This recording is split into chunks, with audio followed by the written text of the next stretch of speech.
Welcome to the Peat Basketball Show, episode 19. I am your host, Tony the Savant.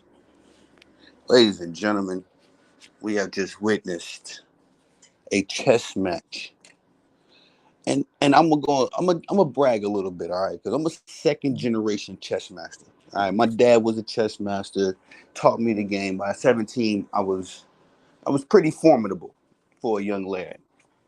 But one thing that my dad taught me early in chess is that no matter what the game looks like, it ain't over until it's over. And the Miami Heat are doing just that. We are witnessing a chess match, ladies and gentlemen, between the Miami Heat and the Boston Celtics. And what I mean by that is that, yes, um, figuratively, the queen piece on the chessboard is the most important piece, right? No disrespect. I mean, although Jimmy Butler came out with that wig earlier in the preseason, I thought that was bugged out. No disrespect to Hemi Butler. That's one of my favorite players. But the Miami Heat are essentially playing without its most important player. They are playing chess without the queen piece, ladies and gentlemen. They are playing chess, and they never had the queen piece on the board to begin with. Again, no disrespect to Jimmy. I know that's the verbiage is crazy. Usually when we talk about a queen, we're talking about LeBron. But as far as just appreciating what's going on this basketball court, the Miami Heat are definitely uh, showing us that there's levels to this. This game of basketball is beautiful. The casuals, they want to just see dunks and three pointers and, behind the back passes, all that 2K stuff. But the playoffs, ladies and gentlemen, this is for the savants. All right, guys. The playoffs are not for you regular season highlight loving NBA fans because now we're getting down to the nitty gritty. We are now only dealing with the 16 best teams in the NBA. We are now about to start seeing who are the eight smartest teams of the NBA. We're going to see who are the four true contenders at some point in this playoff run. And then we're going to see the cream of the crop rise to the top. And we'll see the two elite teams of the NBA play. But with all that being said, did Miami not prove to us that they're already elite? These guys are playing with the same circumstances that they had last year, with the exception of adding Jaime Jaquez Jr., who has been a standout player for them. Last night, that young man played as if he was in the playoffs before. This is his first playoff runs, ladies and gentlemen, going up against the number one seed Boston Celtics. The number one seed Boston Celtics that I've noticed this mainstream media has fallen in love with. Because Kendrick Perkins, y'all remember Kendrick Perkins said the Miami Heat can shoot 100% from the field, 100% from the three, and they will still lose? Yo, I guess they heard that message, Kendrick, because these boys came out here 23 threes. Made some notes, but let me get and pull them up. 23 threes. Tyler Hero. We got White Mamba, right? We got White Mamba in Austin Reeves. Tyler Hero, bro, is playing like, excuse my language, the white Jimmy Butler. He looking like white Hemi right now, y'all. And this is I'm giving Tyler Hero compliments. This is new for me because Tyler Hero over the years has upset me. I've had high expectations for this young man ever since 2020. And I think he just kind of flamed out a little bit. You can blame him, but, at the end of the day, Tyler has been a younger player. I think he's only like 26, 27 right now. And I'm not making excuses for him. It's just the point of the matter that, me as a basketball fan, again, I've had high expectations for Tyler Hero. But to see him having these breakout performances, and just more so as a leader, it's not really telling on the stat sheet. As I think he only put up, let me look at his numbers. He didn't go crazy. Ty put up 20. Okay, that's what we're doing.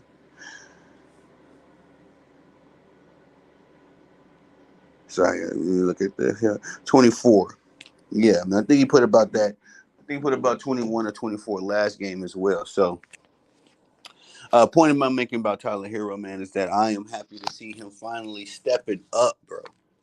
I'm happy to see it. I know Tyler Hero has a lot of critics in the NBA and the media or whatnot. But I'm happy to see the young man stepping up. And again, if I had to assess and evaluate where I think Tyler Hero is right now, he is definitely taking that first step towards being the white Hemi Butler.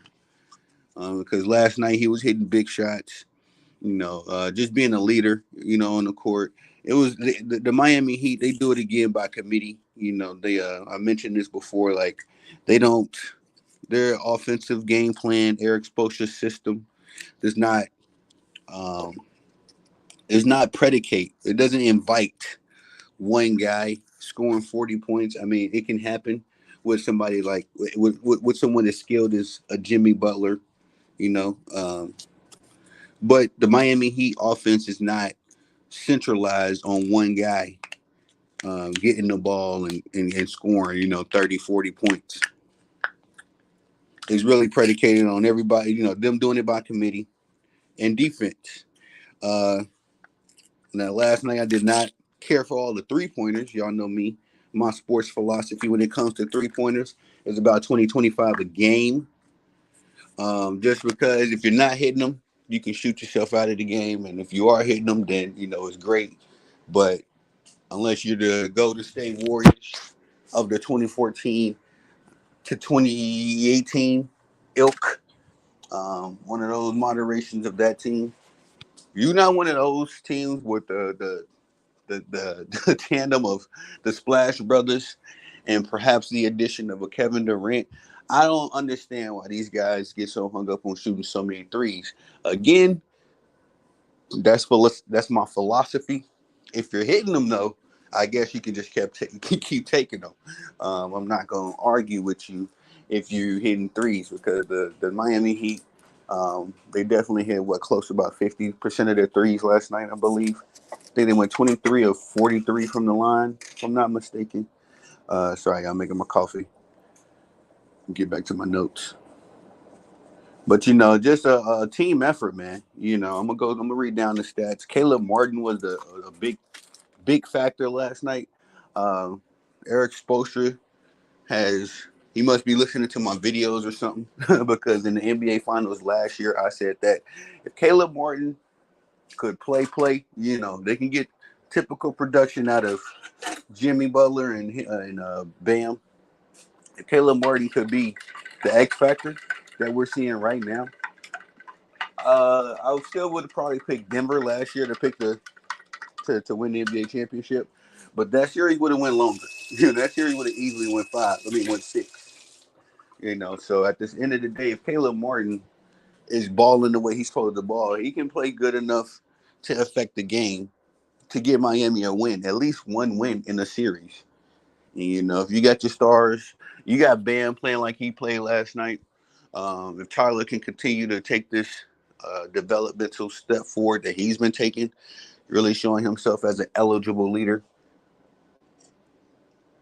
for this Miami Heat team, then, like I say, there's no reason why the Miami Heat can't make another run for it.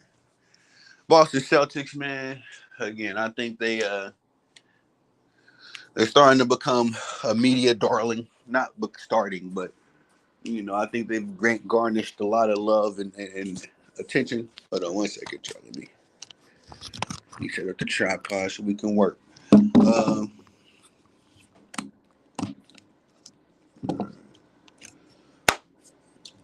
Yeah, I'm trying it out. But yeah, I guess the Boston Celtics have definitely they've garnished a lot of attention these past few years from me, namely too.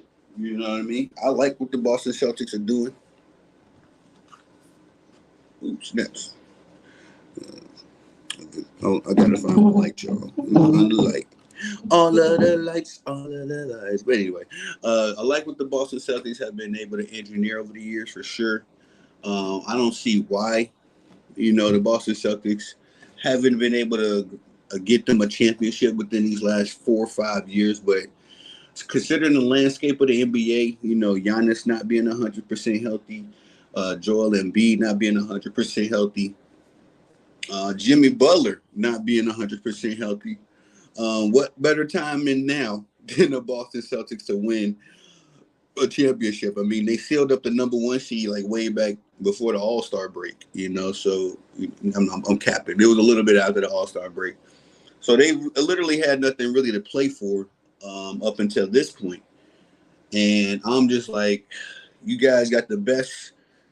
This is the best team that this Boston Celtics has had over the years. This is the best, version, I guess you could say, of. Uh, this is the best version of Jason Tatum and Jaylen Brown that we've seen. Everything is there, all of the experience is there. The veterans are there. They got a championship point guard and Drew Holiday. Got a one of the best big men in the league in Kristaps Porzingis. I just think it's kind of unfortunate they ran into Miami first because Miami knows Boston's game plan. They know their playbook. They know their strengths. They know their weaknesses. And they do not allow Boston to get comfortable ever in the game, So kudos to them. Because again, the Boston Celtics just did not look comfortable. They don't ever. And then again, this is a title of the video I meant to say. Sorry, guys. The Boston Celtics last night, they lost because they've gone back to their old ways. They've gone back to what essentially has lost them or gotten them eliminated these last few years, including last year, by depending on Jason Tatum and Jaylen Brown exclusively. Now, game one, it was a little bit more by committee. Of course, Kristaps Porzingis contributed a lot more than he did in game two. I need more from Drew Holiday, of course. I need more from Derek White. Did his thing in Spurs. He definitely, I think Derek White, as soon as I made up my mind, I started adding up my notes and I started coming up with my take. I think Derek White was reading my mind because he started trying to, close the game essentially because he felt the temperature. Like, man, we can't keep depending on Jason Tatum and Jaylen Brown. Because essentially the Miami Heat game plan, a lot of game plans, a lot of defenses, they'll run with a philosophy like let the star player get his, and then let's shut down everybody else. Or they'll shut down the star player and we'll win and lose around everybody else. We just seen this philosophy with the Phoenix Suns. They thought that they can blitz Anthony Edwards and nobody else would contribute. That was far from the truth. Also, Jaden Daniels is the second best player on the Minnesota Timberwolves. Mark my words. Jaden Daniels and Anthony Edwards are the future of the Minnesota Timberwolves. But anyway, the Miami Heat essentially said, we know Jason Brown. We know Jason Tatum and Jaylen Brown are not closers. The Miami Heat know this. Miami Heat also knows that if you let these dudes do whatever they want to do, they're gonna at some point around the end of the third quarter, somewhere in the fourth quarter, gas out. Especially Jaylen Brown. Jason Tatum, he might still get hot, he might still get lucky, but most times than not, they gas out. This is why they went to go get Drew. This is why they went to go get Kristaps Porzingis to spread around the offense. Now here's the kicker too. If Jason Tatum is fresh, he's coming into the he's coming into the fourth quarter with, somewhere near 15, 16, 18 points, and he's still got enough energy to close. He can be your closer. Jason Tatum can close. The kicker, though, is when him and Jaylen Brown are doing all of the work, for the first three quarters, this is what the Boston Celtics have been doing the past few years, and this is an unsuccessful formula. It's an unsuccessful basketball philosophy because, unfortunately for the Boston Celtics, these two dudes ain't Michael Jordan and Scottie Pippen, okay? Back in the days, back in the 90s, they had the two-wing player system, and Michael Jordan and Scottie Pippen was the primary, offensive threats in their system. Jaylen Brown and Jason Tatum cannot do that. We can't run this system with that. I kind of see it. I'm noticing it that they try. They're trying with a little bit of that Los Angeles Clippers, Kawhi Leonard and Paul George stuff. If you know what you're looking at schematically, then you know what I'm talking about. But scheme wise, they're trying to do that same kind of stuff that Jordan and In the days past, they've tried to use the Chicago Bulls old system. Not exactly the triangle, but just running their offense through the two wing players primarily. This is why they went and got Drew. You know what I mean? Because these guys gas out. They've been wanting Jaylen Brown to come off the ball for years. You know what I mean? And that's been a new philosophy for Jason Tatum because now they starting to notice too. Like, damn, you be gassing out too, and we're about to be giving you dudes $600 million. You know what I mean? So that's just why they had to go get Kristaps and Drew. But last night, the Boston Celtics got right back to what they do, the unsuccessful formula by primarily running through Jason Tatum and Jaylen Brown. I mean, unfortunately, nobody else really had it going. Again, like I said, Derek White, once he noticed the burden being kind of heavy on the Jays, he's tried to, insert himself a little bit more in that fourth quarter, especially. But the Boston Celtics cannot do this, man. They didn't do this in game one when they were successful all season long.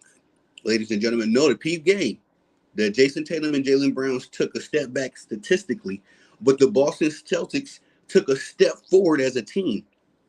That's not by accident. The best home team, best record in the league, that's not by accident. Because when you depend on these two players, they're going to gas out. Jason Tatum and Jaylen Brown are phenomenal talents. In the sense of if they was playing with somebody else, like a LeBron, like a Steph, like a Giannis or something like that, let's just say it's Jason Tatum and Giannis, Jason Tatum and Steph, Jason Tatum or Jaylen Brown and Giannis, that same combo, these two dudes would be perfect. It's just a matter of them playing together, and they both play so much like alike that they both gas out at some point. You know what I mean? And then if Jaylen Brown gasses out in the first half, Jason Tatum is going to definitely gas out in the third quarter. If it's all on him. That's why I say Peat, what the Boston Celtics have been able to do all season long. They have taken so much responsibility away from Jason Tatum and Jaylen Brown so that they can keep their energy up for the fourth quarter. We need you two to be our closers. We don't need y'all to be our all-around guys. But this is also an indictment on the rest of the Boston Celtics. That's why I'm not jumping on Jaylen Brown and Jason Tatum. I'm not. You know what I mean? In fact, they did what they're supposed to do. 33 from Jaylen Brown, 28 from Jason Tatum. They did what they're supposed to do. You know what I mean? No meltdowns detected. No trash performances. They didn't really. I hate the Boston Celtics. Let me see how many threes my boy shot. Because I hate the Boston Celtics. Anytime I look at their team stats, it's always too many threes for me. Jay Tatum, he went 2 of 6. Jaylen Brown, 4 of 9. So you can say, 6 of 17, 6 of 15 from the three. Too many. Way too many for those two. But I do commend Jason Tatum at one point. He only had 6 threes. So at one point, he did begin attacking the rim a little bit more and then start creating opportunities for other players. There was essentially one play. Oh, my goodness. Porzingis went 1 from 9 from the field, guys. Unacceptable. See, this is what I'm talking about, man. And this is why I can't jump on minus 30. Oh, my goodness. Porzingis was excuse me, I'm trying to be more cleaner with the language. YouTube be on my tail. Porzingis was a very poor performer this evening. Derek White again, 13. He was trying, to try to help out the Jays. But I did not notice Porzingis basically was cheeks. He didn't even show up to work. Didn't hit any threes. 1 of 9 from the field. I didn't even notice that, guys. I just watched the game. I don't know how I didn't notice Porzingis wasn't even there. I mean, I seen him. I mean, he was there. I guess I was just looking more so at Miami and just really marveling at the system that they was running. Because again, I started the video with this. If you appreciate chess, you always going to appreciate Boston versus Miami. It don't matter who's in these jerseys. These two teams have so much history. We going back to, of course, the Miami, the Big Three, and versus the Big Three, Boston Celtics, KG, Paul Pierce, LeBron, D-Wade, all those guys. I think that's where this history really starts, and then it just kept going from there, respectfully. But we see they still at it with each other, and good Lord, man, I got to make a Kristaps Porzingis video now. No, sir, we can't do that, Kristaps. And I know, well, I'm looking at his minutes as well. Seems as if they're managing him because he only played 30 minutes, out of the 48. So Let me do a little investigating on that one. Let me see, because Kristaps is also very injury prone. He often plays injured. People don't know this. Like Kristaps Porzingis, when he's out, it's because he's been dealing with an injury for the last 12, 6 to 12 games usually. And then he'll just make his injuries worse because he's a 7-footer, playing on bad joints. So let me investigate that a little bit more before I trash Kristaps. But again, I don't even want to come up here and trash the Celtics. They just got back to their old ways. This is the reason why they didn't win a chip in 2022, because they can't rely on the Jays all game. I'm sorry. It's just not that kind of tandem. Even back in the Michael Jordan and Scottie Pippen days, Scottie Pippen ran the show for the first 3 quarters. Jordan was the closer. We see this same system with the Denver Nuggets. Joker runs the show. Jamal Murray is the closer. The Boston Celtics have to decide, and I don't think the Jays have decided amongst themselves who's the 3-quarter guy, who's the closer. Excuse me. I don't think the Jays have decided, because don't even get in any given night. They switch roles, they swap roles, or they both try to play the same role like they did yesterday, and it becomes a crap show. The Boston Celtics just don't have any identity. Essentially, I just thought of this right now, guys. I didn't put it in my notes. These guys are playing street ball. The Boston Celtics are just playing street ball. They're doing the same crap, and I used to hate this so much. When Kevin Durant and Russell Westbrook was in OKC, they just play that, all right, you take it for 2-3 possessions, I'm going to stand in the corner. Or Russ will take it for 2-3 possessions and just go stand in. It's like, bro, that's not basketball, bro. I'm sorry. You know what I mean? And as somebody that has been in the basketball, been playing all my life, been in the system, been on a one-on-one, the black tops, all that stuff, I have an appreciation for each. There's different basketballs, like, pause, no diddy. There's different levels of basketball. Okay, you got your street level where you can dribble all day. Then you got your collegiate where it's all about, doing it by committee. Everybody scoring somewhere between 12 to 15 points. That's the collegiate way. You got the pros where you're going to always have the cream of the crop rise to the top, but then you also need your system in place, because as much as we love Tim Duncan, he was a system player. Tim Duncan could kill you one-on-one. He could talk crazy to you too. But the the Spurs were the most successful in a system. This is why I didn't understand the Brock Purdy hate last year. Like, bro, the man is in the system. That's what you need to win a Super Bowl. Nobody's going to go to the highest level in sports without a system, ladies and gentlemen. It just doesn't happen. And like I say, you see it with the Boston Celtics. When they're running a system, they've been running a system all year long, albeit, not a perfect system. It ain't nothing similar to what Denver does or what Miami does, or even who's another team? Oh, just looking at somebody else that runs a pretty good system. It'll come back to me. But anyway, yeah. Dang, now it's about to bother me. Oh, the New Orleans Pelicans. They run a pretty good system without Zion. The New Orleans Pelicans don't have the firepower. They don't have enough firepower, but they run a pretty good system. That includes everybody. Even when Zion is playing, Zion is able to work within the system. More times than not. But again, the Boston Celtics just lose their identity, man, and they go back to their street ball.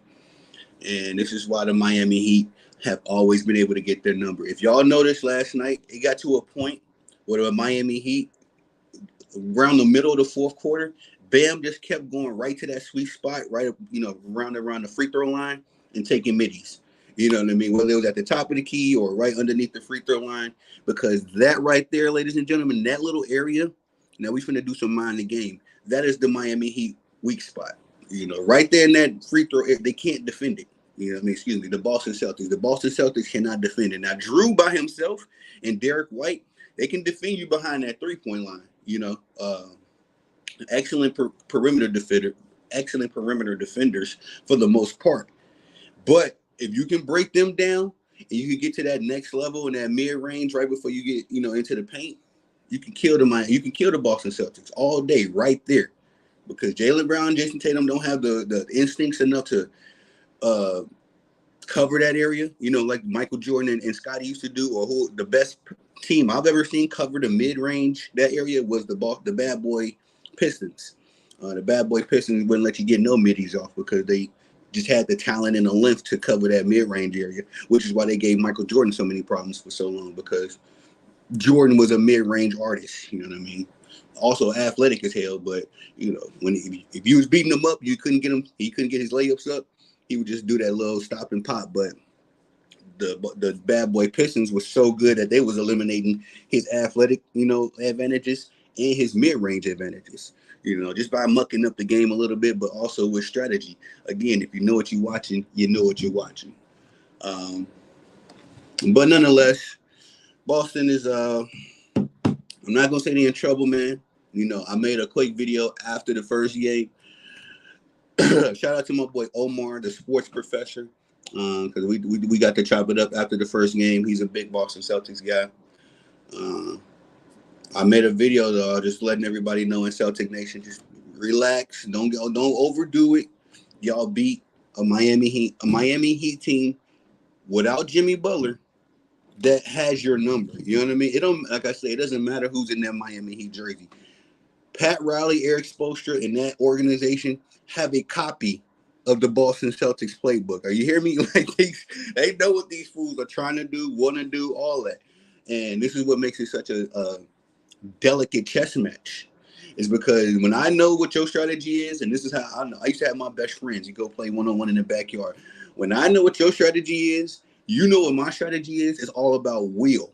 You know what I mean? It's all about, all right, you know what I mean? You know what I'm going to do. I'm still going to do it. Can you stop it? That kind of attitude. And that's what Miami Heat was doing, because Miami can't really do nothing but shoot the three ball. And what they do last night, shot the three ball, set a record. I forget whether the playoff record or organization record, but 23 threes, set a record.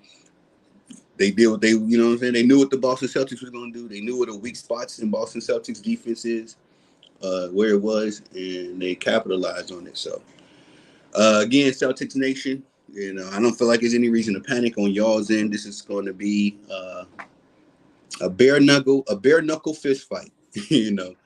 Boston Celtics and the Miami Heat are twin brothers. Not one is older than the other. I mean, in theory, as far as this rivalry goes, it's just they're the perfect mirror matches, no matter what the lineups are.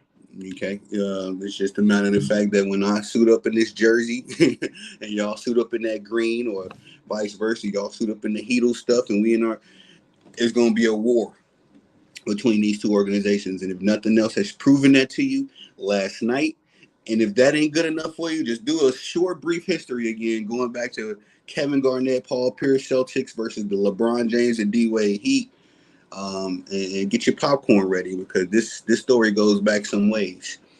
These two organizations have disliked each other for a mighty long time, and this has only served as great basketball, entertaining basketball for us as fans. This is why I'm loving this series. I also was really looking forward to Jimmy Butler being in this series, man. He's still projected to be out 4 weeks, so if Miami is able to advance past the Boston Celtics, that'd be good for them. With the timeline of Jimmy Butler, coming back soon thereafter. But I still got Boston getting out of this series alive. Yeah, I think I said 6 initially. Woo, it's looking like 7. It's looking like it's gonna be a 7-piece, man.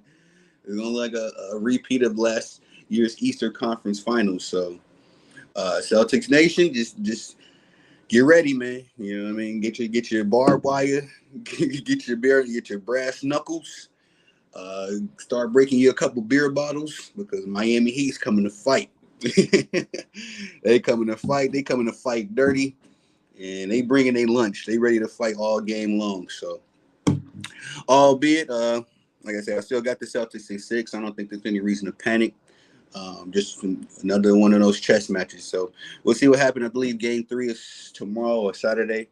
I'm actually moving, y'all. That's why I'm in this weird, I'm like in this weird little angle. I've never had the stand-up desk like this. But nonetheless, I'm moving. So we're moving the ship, moving the offices and all that kind of stuff. So hopefully by the time I get out there to Idaho, I'll be able to start calling the games, get right into my new studio, and we get to work from there. because this is going to be an interesting series. I'll hopefully be out there by the time Game 5, Game 6 of this series starts. Yeah, Game 3 is Saturday, and I'll be on the road Saturday. I'll be out there by Monday. So we'll see what happens. Let me see what the timeline's like. But I'm interested. I'm invested. But that's all I got for y'all on this one. Please go by the platforms: Instagram, Facebook, YouTube, Twitter. Tony the Savant on all platforms, dropping clips, hits, all that good stuff, man. My kid brother was getting on me because he was like, man, all you do is post highlights, bro. I stay busy. You know what I mean? I love this stuff. I don't just post stuff because I'm looking for views and nothing. No, I watch highlights. I'll be in my Facebook algorithm looking at reels just like everybody else. I see some, I'll repost it. You know what I mean? Whether it's my original content or not. So I just like to show love. I love highlights. It's just like anybody else. So I try to stay busy, keep the platforms going, keep y'all entertained, even while we in between shows and all that good stuff. But it's your boy Tony the Savant. Shout out to the Miami Heat. Heat culture is a real thing. Y'all go out there, get a goal accomplished. Peace.